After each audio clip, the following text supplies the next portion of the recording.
Assalamualaikum warahmatullahi wabarakatuh. Salam sejahtera bagi kita semua. Shalom, Om Swastiastu, Namo Buddhaya, salam kebajikan. Perkenalkan, nama saya Putri Nakayani, mahasiswi Ilmu Komunikasi Universitas Lembung Mangkurat tahun 2021. Di sini saya akan membagikan opini saya mengenai hak dan kewajiban warga negara. Sebentar, sebelum lanjut. Lanjut.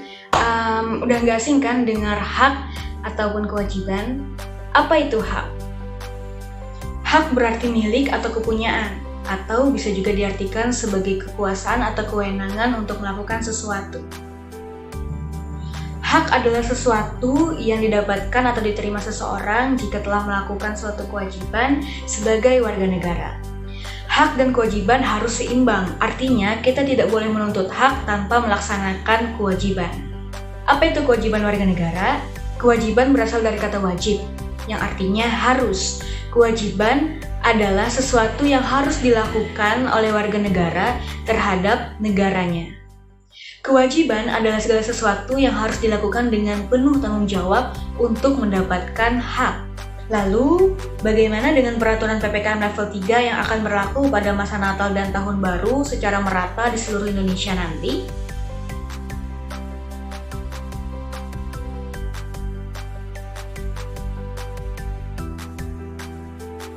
Tidak dapat dipungkiri sebagai warga negara ada rasa berat hati dalam menanggapi PPKM yang akan dilaksanakan ini, karena pada hakikatnya setiap orang ingin bebas. Tak sedikit masyarakat yang merasa dipermainkan oleh pemerintah karena pemerintah dianggap sengaja menghalang-halangi kegiatan liburan masyarakat.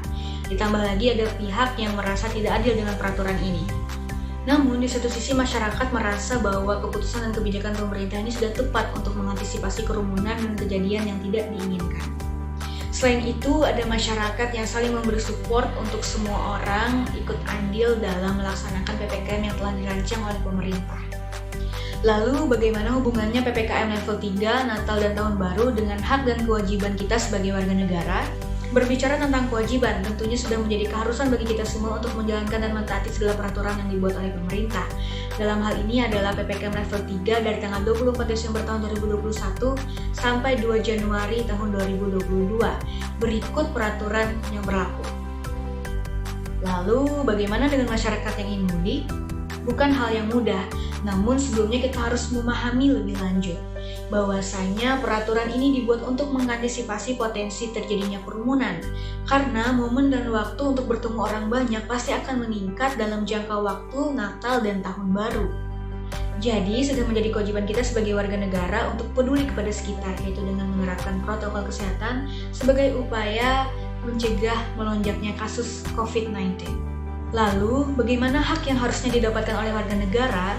Bukankah hak warga negara untuk berkumpul dan merayakan hari raya keagamaan dengan keluarga besar menjadi terhalang? Hak warga negara untuk mendapatkan kebebasan menjadi lewat begitu saja.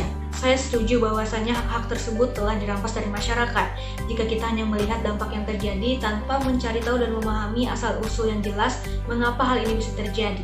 Mari kita belajar untuk melihat dari berbagai perspektif. PPKM ini dilakukan untuk kepentingan bersama yang harus didukung oleh semua pihak dengan mentaati peraturan yang telah dibuat. Jadi, hak apa yang akan didapatkan masyarakat sebagai warga negara?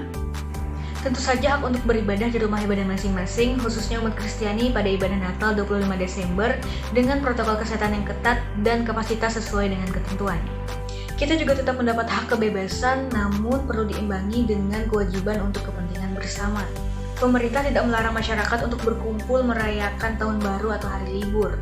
Namun perlu diingat, berkumpul di sini bukan berarti berkerumunan, tapi dapat dilakukan secara sederhana dengan keluarga atau kerabat terdekat saja sebagai bentuk antisipasi dan tanggung jawab kita dalam melaksanakan kewajiban sebagai warga negara. Dari berbagai macam hal yang sudah dibahas, menurut saya memang akan susah untuk menyatukan banyak kepala ke dalam satu pemikiran. Akan selalu banyak pertentangan atau perselisihan antar pemikiran-pemikiran setiap orang. Mari kita belajar untuk melihat dari berbagai perspektif, karena sudah menjadi tanggung jawab kita untuk menjaga dan mengutamakan kepentingan bersama. Kita juga belajar untuk menurunkan ego bahwasannya hal yang menurut kita tidak adil itu tidak selalu buruk jika dijalani dan dipahami untuk kepentingan bersama. Yuk kita belajar menjalankan hak dan kewajiban secara seimbang sebagai warga negara yang bertanggung jawab. Sekian dan terima kasih, salam sehat.